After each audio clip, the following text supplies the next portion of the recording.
Hey guys, welcome back to today's video. Today is Wednesday, June 12th, 2019, and today we're going to be looking at numbers for the Democratic primary in the 2020 presidential election. So, the main topic of today's videos is going to be discussing Elizabeth Warren's numbers.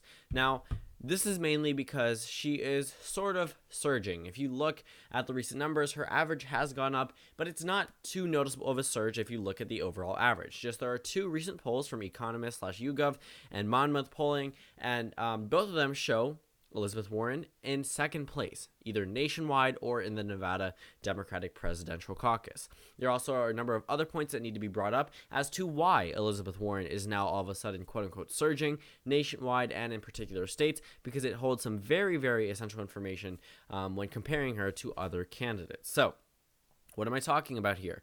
Well, on your screen right now, you see polls that came out supposedly today. They obviously were taken before Wednesday, June 12th. But if we look, the 2020 Democratic presidential nomination. Now, looking at this data from Economist/YouGov, of course, Biden leads. He leads by 11% nationwide, according to this poll, which is a little bit under what other polls may give him, but are very, not very consistent, but around what the general average is. So he's around 27% in this poll. Sanders, however, is at 12%. So there could be a possibility where that would make sense, but then all of a sudden over next to him, Warren is at 16%. This is probably the only poll that Elizabeth Warren has surpassed Bernie Sanders in, and for good reason. A lot of people tie them together as being progressive left-wing candidates, whereas Biden may be a little bit more center-right when you think about the grand scheme of political issues that the Democratic Party has. And if we're looking Sanders, Warren, if you throw in, I guess, other people like not Gillibrand, but Gabbard, if you throw in there too, people always consider them all together as progressive candidates. Obviously, there are other ones included, but those are pretty much the top names that are mentioned when you think about progressive candidates running in the 2020 race. And again, this is around the same voting base, which means that if Warren and Sanders had teamed up, and let's say it was under one ticket, according to this Economist YouGov poll, they would beat Joe Biden by 1%, 28% to 27%. But again, we're looking at the numbers alone. Elizabeth Warren has 16% in this poll, and the interesting thing is, if we look at the Quinnipiac political polls right after, the Quinnipiac poll shows her at 15%, within striking distance of Bernie Sanders, who's at 19%, and Politico shows her at 11%, again, within striking distance to Bernie Sanders, who is also, again, at 19%, and then Biden is at 37%. So this is pretty interesting considering that it's showing Elizabeth Warren in second place or close to second place. But if we look at the overall average, it's not too much of a jump. She was around the same point she is now at 9.8% nationwide for a little bit of time here. According to this, she was there from May 22nd to May 31st, and now it seems like she could be spiking up right now. But again, this recent poll definitely shows some interesting information because it's number one, unexpected, and number two, helps us understand that there could be a division between the progressive wing of the Democratic Party, between Elizabeth Warren and Bernie Sanders. Now, onto the Nevada Democratic Presidential Caucus poll. Not many polls have been done here, 2 to be exact, both of which show Biden leading, but the oldest one is from Emerson from around March. It shows Biden leading Sanders by 3%, and then Elizabeth Warren in third place, tied with Beto O'Rourke. Now, this new Monmouth poll shows Biden at 36%, Sanders at 13%, but Warren at 19%. She goes up 9% from where she was before. Biden goes up 10%, and Sanders goes down 10%. So again, things definitely do change, but that's very, very interesting. Biden, of course, has a very strong lead, but the fact that Warren is coming in second is showing something interesting for her. She could become the second place candidate in the Democratic nomination process if this trend continues. If we look at the overall national polls, again, I want to go back to it.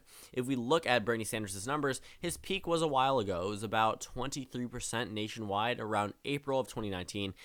This is the day Biden announced in the morning, and then since then, Biden's numbers shot up to at a peak of 41.4%, and has since dropped down to 32.8%. But if we look, Warren has been pretty high up there if we're looking at the numbers, but Sanders' numbers definitely have dropped. I mean, he went from 23% down to 14%, and now he's at 16.8%.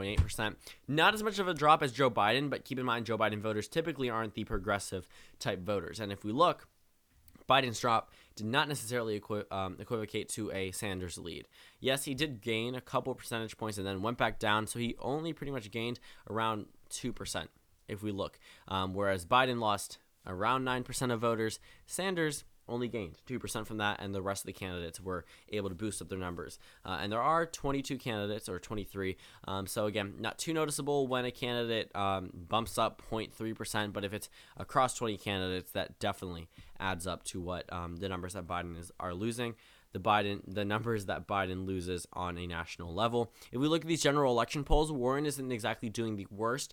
There are some times where Trump does beat her. If we look at this old CNN poll from the month of April, shows Elizabeth Warren losing to Donald Trump, but the rest of the polls show her winning. She's not exactly the strongest candidate. She just definitely has a little bit going for her. Number one, she was a top name starting off in this 2020 race. She was a top name in 2012. Keep in mind, she first got elected in 2012. Top name in 2016. She first got elected in 2012 as a Democratic senator. She beat, I believe, Scott Brown, if I'm not mistaken, in the state of Massachusetts, which was a pickup for the Democratic Party, interestingly, because of a special election. Same thing that happened with, like, Doug Jones.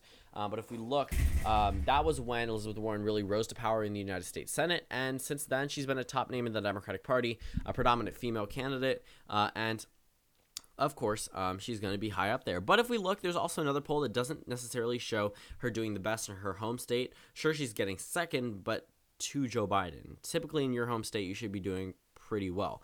Biden leads by 12% according to the Boston Globe/Suffolk poll. Different than the Emerson poll that showed Sanders leading, but that one is pretty far back. But this time, Massachusetts shows Biden leading by 12%. Sanders is at 6%, Warren is at 10%. But it's just really interesting showing Biden leading there, even though it is Warren's home state. Not exactly the worst thing, though. But if we look at the Iowa Democratic Presidential Caucus poll, CNN did a poll here. They show in the most recent poll Warren beating Pete Buttigieg, but not beating Bernie Sanders. Bernie Sanders is at 16%, Warren is at 15%, and Buttigieg is at 14%.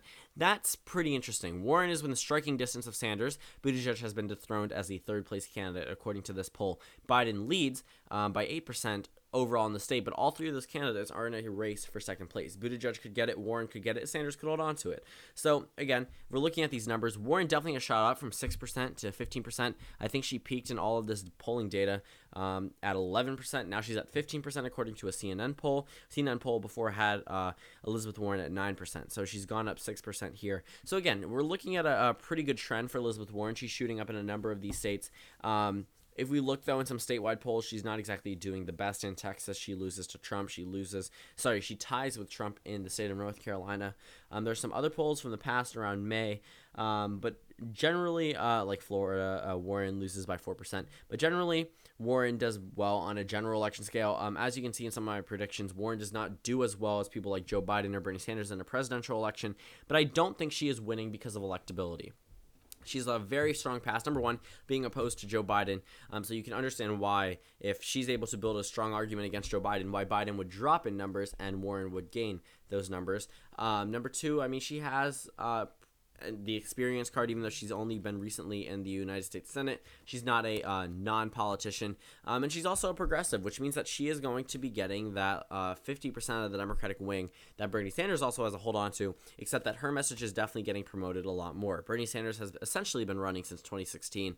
And if you look, the mainstream media definitely has been covering Elizabeth Warren a lot more, whether it be certain, I guess, people bring up issues of sexism or things like that. And though they may not always be prevalent in or prominent in the cases that they're discussing, it's typically brought up in the mainstream media because it's what gets views. Same thing happened with Pete Buttigieg. His numbers skyrocketed because the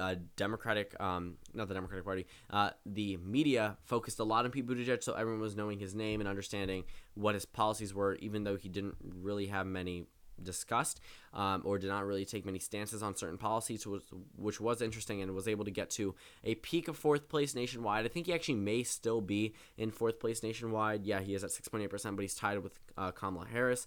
But if we look, Elizabeth Warren is drawing a little bit away from the crowd. If you look at the time where Warren was in third place, last time she was in third place, she was pretty much in a race for third place, and then she took away from Harris by 2.4%, and now she's above them by all the other candidates that are in fourth place, tied for fourth place by 3%, and then, of course, ahead of all the rest of the candidates. One thing I think is pretty interesting, O'Rourke is now at 3.8%.